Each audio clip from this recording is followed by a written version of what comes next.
કરમ ની કઠણા હવે તો ગાડી પણ નથી ઉપડતી, શું પ્રોબ્લેમ છે શી? कौन है ये लोग? તો આપણું પેટ્રોલ પૂરી ગયો ને આપણે ધક્કો દેવાનો આવે, ધક્કો દેવાનો અલ્યા પેટ્રોલ ખૂટી ગઈ. क्या बोला तूने? અલ્યા ગાડી હવે પાછી જાય છે, ઉપડે રે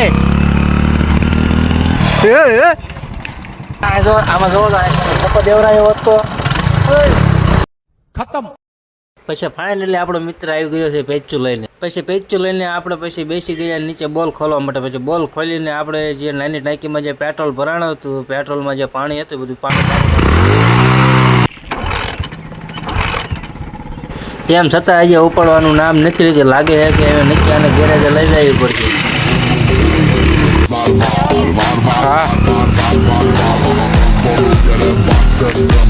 પછી આપણે ગાડીને પોકાડી દીધી છે ગેરેજ. પછી ગેરેજ વાળો કરવા માંડ્યો, બધા ગાડીને સ્પાર્પેટ નોખા. પછી પેટ્રોલ કાઢવાની શરૂઆત કરી દીધી. 2 બોટલો પેટ્રોલ કાઢી લીધું. પછી ગાડીની ટાંકીમાંથી ફિલ્ટર નથી નીકળતું. મુકા કાકા આવી જાય પેલા મારી ગાડીમાં ઓઇલ ચેન્જ કરી. પછી ગેરેજ વાળો કીધું જો ગાડીને નાખી ઊંધી. તો ફાઇનલી આપણે ગાડી રિપેરિંગ થઈ જશે. અને આજનો આપણો મિની વ્લોગ ગમ્યો હોય તો ફોલો કરવાનું ન ભૂલતા.